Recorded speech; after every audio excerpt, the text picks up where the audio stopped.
Hello, everyone. Thank you for joining me on the fourth episode of the Deguess Podcast. The song that you just heard was called Journey to Asana by Ott, also known as SizzleBird. And he's here joining me today, so thank you for coming on to the podcast, Ott. No problem. It's cool to be here. Yeah, nice. So first things first, I always ask this question whenever I'm interviewing whoever I'm interviewing. So give us a background of who you are, what your performance background is, production background, and what you've studied and where you are now. Okay, cool. Well, that's quite a lot to explain, but I was brought up in Spain, in Catalonia, in the northeast. They want to be independent and all that. But anyway, so I was brought up there and then studied violin from the age of 5. And went to music school in England when I was 13, and then just kept going with my violin, doing the classical music route, and then suddenly decided that I really enjoyed drum and bass and electronic music in general. So I kind of downloaded Fruity Loops one time, Fruity Loops 8 I think it was, and I started just playing around with it. I didn't really know what I was doing, but I just really enjoyed listening to drum and bass, so I wanted to try and figure out making something like that. So I started playing around with that, and yeah, so it just progressed from there. I started uploading music to SoundCloud, and it just progressed from there. Yeah. Cool. So what age did you start? I guess, what was you? How old were you when you published your first piece of production? I would have been probably 17, I think. But I started playing around with this stuff when I was 16. Right. I didn't know how to share it at that time. I knew about YouTube, I knew about SoundCloud, but I didn't really have this kind of idea of how I'd do it. But then, SoundCloud was just so simple that I started with that. Yeah. Yeah. Okay. Cool. And what year was this? Like 2012, 20. No, it would have been. Well, wait a minute. 17. I'm 26 now. So wow. Okay. 26 Cool. plus 3 is. Yeah. So 9. Yeah. So it would have been 2009, maybe even 2008. So a long time ago. Wow. That's Yeah. early. That is. Yeah. All right. And who are you listening to? Like, I guess when you started like drum and bass, do you know what artists you were listening to, or were they playlists, or what were they? No, I was listening to. There's a record label called Hospital Records that started in London with a guy, Tony Coleman, who's actually London Electricity, who then signed Keno and Etherwood more recently. But back then I was listening to High Contrast, Netsky. Okay, yeah, I've heard of them. Yeah. Yeah, so I started listening to their stuff and really enjoyed it. Okay. And so drum and bass, but then you evolved it, I guess, to other, because now it just seems like your pieces of work are just, obviously when you're creating, it's whatever you feel like. But you've always was it always because of drum and bass, or did you start listening to other work and then you wanted to branch out into these? So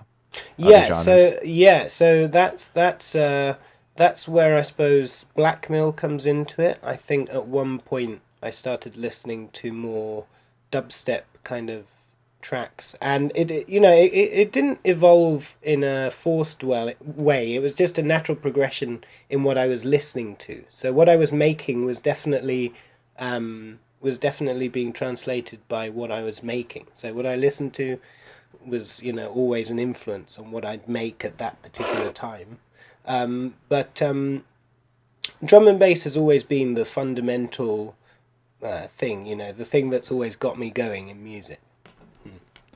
Right. Okay. And so now, okay, you still listen to drum and bass a lot, do you? Yeah, for sure. Yeah. For sure. Yeah, and I'm curious to know too, because when we were chatting, I asked you how often do you listen, and you said a lot. So who are you listening to now? Well, all kinds. I mean, I use my release radar on Spotify to like the nth degree. I use it all the time. Literally, every Friday I check every single track on there, and I listen to every single one and see what I think. So you did that today? I've already done that today. Yeah, for Yeah, sure. yeah, yeah. Right, That's right. one of the first things I do. I check on there. But no, I'm listening to Ramesses B. Someone else that's kind of gone down the same kind of route as I have. I've been listening to Brooks, who worked recently with David Guetta on some random tracks. So I've been liking his production style. Nice. Yeah. And I've been listening to just all kinds, really. What else? There's just too many. I think Mome, this guy, he made recently he made some music that I really enjoyed. So yeah, just all kinds. Cool. But a lot of it is I'm assuming a lot of it is still within electronic. Do you listen do you Yeah, yeah. Do you yeah. habitually listen to anything that's outside of the electronic scene? Um, 90% of what I listen to has electronic elements in it, if not all, which is Right. interesting because I seem to get a kick out of that. Just electronic sounds seem to be something that I really enjoy. But no, I listen to classical music. If it's not electronic music, it's classical music. So I don't really listen to that much rock music, or I don't particularly listen to music with voices on it, vocals, as Gotcha. much as Okay. yeah. Okay. Yeah, I would suspect I was wondering if you still listened to classical or if because I know that that was your upbringing Yeah. if you ever got tired of that that side of music for any amount of time. Did you ever get tired of classical? No, classical music has always been there for me because it's emotional, it's interesting, it has a lot of things that it's what I was brought up with, and at one point I kind of swayed away from it because of my electronic music obsession, but in a way, um, it's always been there. It's always been there for sure. Yeah. Right, and the way that you write too. Well, this is as far as I remember because you put out so much content, and I want to get to how much content you put out. But you put out so much that it's been something I haven't been following in the past year or two. But the violin compositions that you do sound very. It sounds really. The technique sounds it's classically based. So it's just, and I think it's no surprise when you hear that story of how you were classically influenced and trained. I'm also curious to know who some of your favorite composers, I guess, are from the classical Right. era. Yeah. Yeah. I mean, it's funny because when I started making electronic music, I was struggling in a way to find the balance between my classical background and electronic music because there's such a big difference between how you construct a classical piece or Right, write a classical definitely. piece and how you write a more popular track or electronic music track. So there's this massive difference in how you play the violin as well. I think what I've tried to do is kind of get more of a folky music vibe from my violin instead of sticking to the classical nature. But Hmm. as composers, as you asked, what composers I listen to the most, I listen to all kinds. I really like. There's this Russian dances by HXaY, YSAYE, Eugene HXaY, and that's really nice. It's just really harmonious and cool music. And I listen to all kinds. Yeah, Beethoven, whatever. Yeah, the classics. But I've not heard of the Russian composer that you had mentioned. Yeah, What it's kind? really Yeah, interesting. Yeah. what kind of instrumentation? I guess is it like violin heavy or is it piano? What is or orchestral? What is it? This particular piece is a completely violin-based track, so there's nothing else. It's just violin. Yeah. Okay, so it's just one So violin and this nothing is else. yeah, exactly. So there's different kinds. Well, he's made all kinds of music, but this particular piece is just violin. Yeah. Okay, interesting, interesting. Okay, yeah, nice. So I was just, I just wanted to dip into that because I know, whenever producers write music, it's not that they have to know, Yeah. they don't have to have the background as many people would like to think, but it's just another tool in your toolbox when you are writing music to have different influences from different genres. So it's classical and electronic for you. What steers you away from vocals, or not steers you, but why don't you listen to music with vocals too often?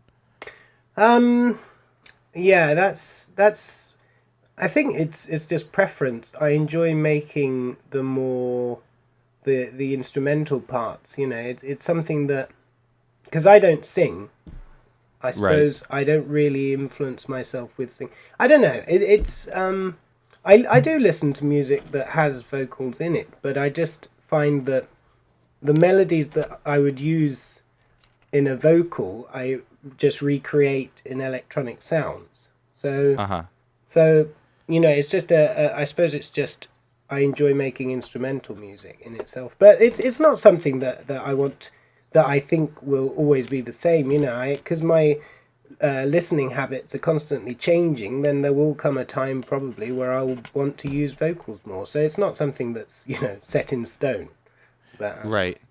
I mean, you did have a song with Vila, I remember. Yes. But that was also with Ether.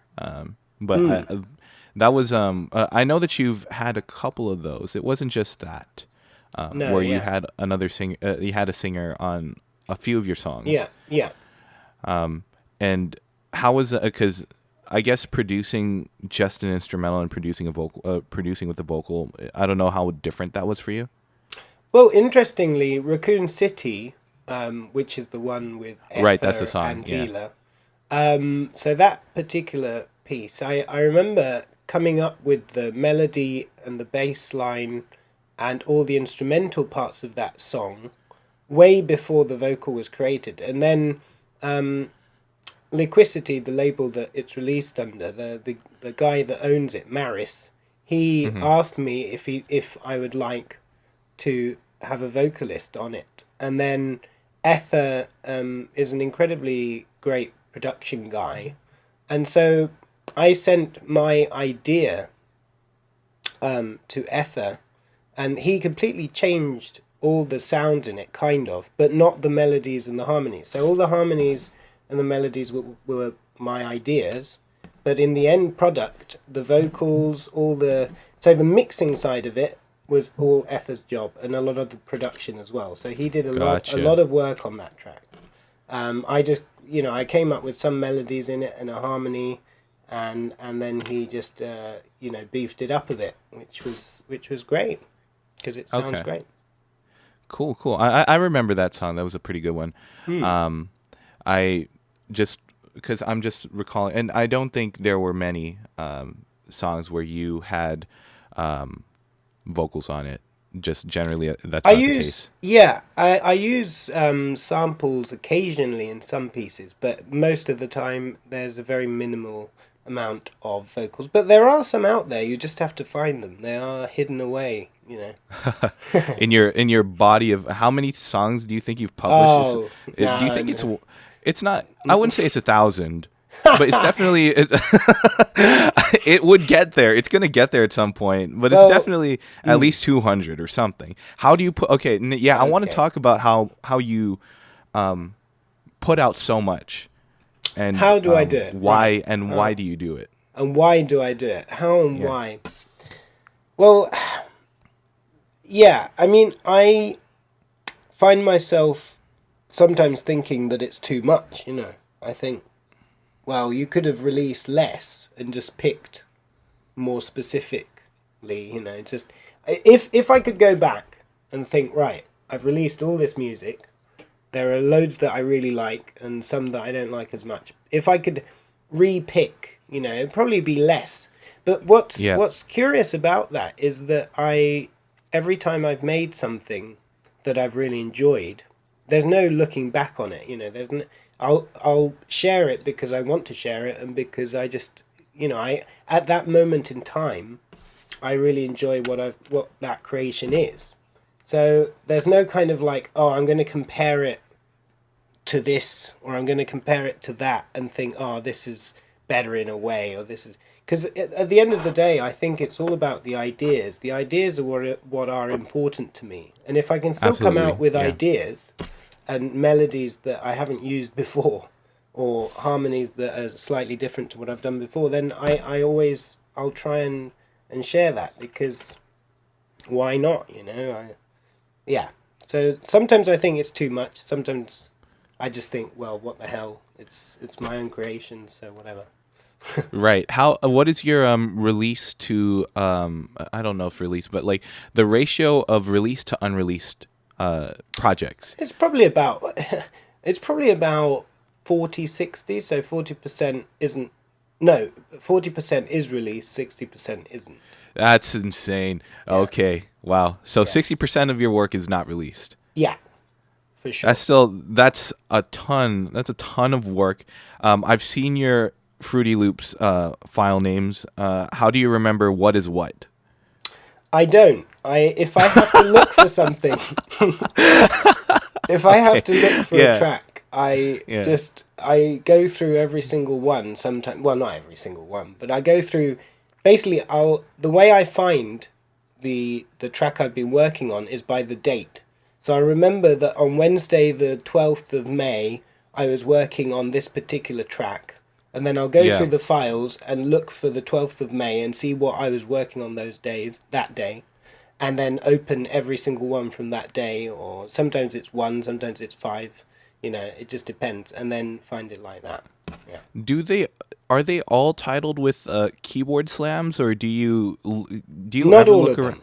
Okay, cool. Okay, all right. Yeah. Because sometimes, like when I'm trying to come up with a name for a song too, and I just don't, or a project or whatever, and I look at maybe a water bottle that's on my desk and it has some text, and then I just write down that's the title that I give it. It's just, That's quite clever. if it says Purified, I put Purified, and that's the name of the track for now. Oh, that's great. Well, no, it depends. I usually title the ones that I finished. So the works in progress are usually random title. Funnily enough, a lot of the pieces I've made I title after. So I have an idea of what it'll be called, but then the final name that I come up with, I usually don't choose until it's completely finished. So Of course, yeah. Yeah. Cool. A couple more questions. I know that you're a busy guy. You got, 7 minutes left? Yeah, that's fine. Yeah. So a couple questions. It's just for my satisfaction. It's actually two things in one question. Your instrument VSTs, and I guess your mixing process. And I have a sense that you don't spend as much time on the mixing, which is totally fine too, because the goal is to, content is always key. Content is always king. But I'm curious about those two, your instrument plugins and your mixing plugins. Right, so I use several different ones, but Ilharmor, ILHARMOR, is the main one I use for things like bass synths or melody synths or different things like that. I just opened Fruity Loops so that I can see what I've got here. Got it. I heard the bing. Yeah, I'm gonna keep it in there. Yeah, do it. Keep it. Yeah, cool. Okay, cool. so Harmor is the one that I use for things like that. So synth sounds. I also use a lot of samples actually. Especially for drums, I like to find all kinds of different samples. Sometimes even breaks that I use within the track. So, and then the piano, I use this weird one that I found called CV Piano GVI modeled. Now this is great because it sounds really real, and that's what I enjoy about it. The keys actually every time you record something in, the keys sound like they've been pressed harder or less hard, and there's a real kind of dynamic sound to the piano. So it's not just deadpan, just straight. So there are different. Right. There are loads of different sounds that come into. So it's a really good piano to use for it. And then for strings, I actually use samples for the strings usually. Okay. So yeah. When you say samples, like you find them online, so you're not using a plugin to record your strings. No, if I use there's a plugin in Fruity Loops that I sometimes use for strings, but most of the time there's this great website, I can't remember exactly what it's called, but they have all kinds of orchestral samples from a real orchestra, and they've recorded all different different things really. There's cello, there's violin, there's so I just put them all together and create the orchestral sound out of all these samples, basically. Okay, that's sweet. Yeah, cool. And then I guess the mixing side, engineering side. How much time do you spend on that, and what do you use? Right. So for the mixing, I mean, in what sense? What do I use? I just use Fruity Loops. I just put it all through. I use compressors and I use reverb and I use all this stuff, but I'm not very good at the kind of, I don't know. I just do it my own way. I don't know what the right way is, but I just export it into Fruity Loops and just mix it there. Yeah.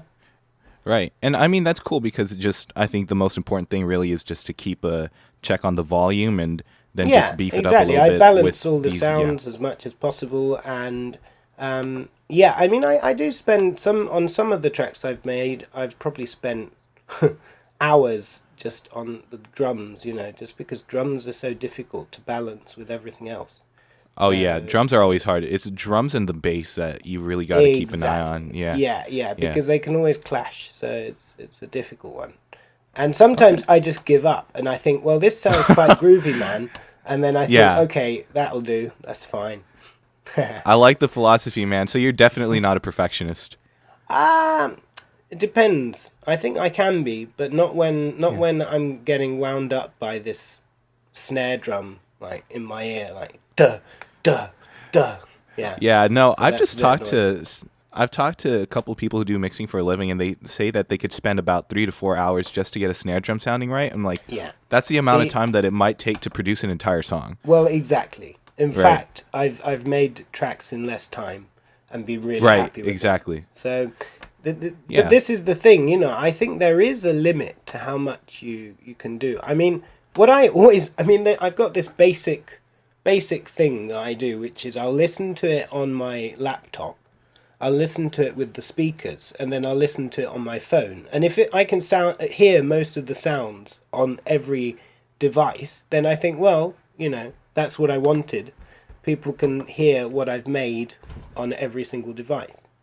So, do you see what I mean? I think you go about it definitely the right way. I was just curious to know how deep you go into the engineering process. It's just because I personally kind of geek out over that kind of thing, but if you don't, it's not that important in the whole grand scheme of things. It's just the important thing is, do you like it, and do the people that are listening to it enjoy it?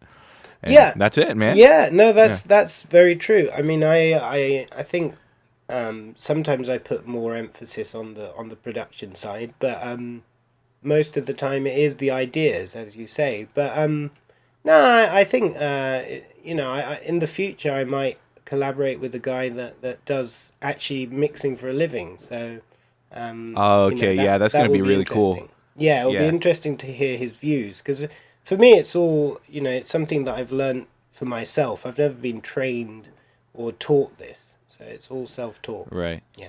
Just as long as you share the same bit, because getting the right mixer can be tough. So they have to have a very similar, if not the same, idea of how the result should be. Because you could get somebody that mixes very well in a specific genre, but then they would totally destroy your track if you just didn't mix it at all. So that's a really good point. Yeah, exactly. Yeah, for sure. Great. Cool. All right. Is there anything else that you would like to say in this podcast? No, that's it really. I just I'm happy to answer your questions for sure. Awesome. Thank you. Thank you so much. I know you got to go, so I'm going to leave it at that. Great. Awesome. You've timed it perfectly. Okay. Cool. All right. Take care, man. Take care. Bye. All right. Bye-bye. Bye. Hey, everyone. Thank you so much for listening to the podcast. It would mean a whole lot if you decided to leave a comment telling me what you thought. And if you want to hear anybody else on this podcast, let me know too, and I'll see if I can get in touch with them. Also, share this with anybody who you think would find this interesting. Again, thank you so much for coming by. It means a lot, and we'll talk to you in the next one.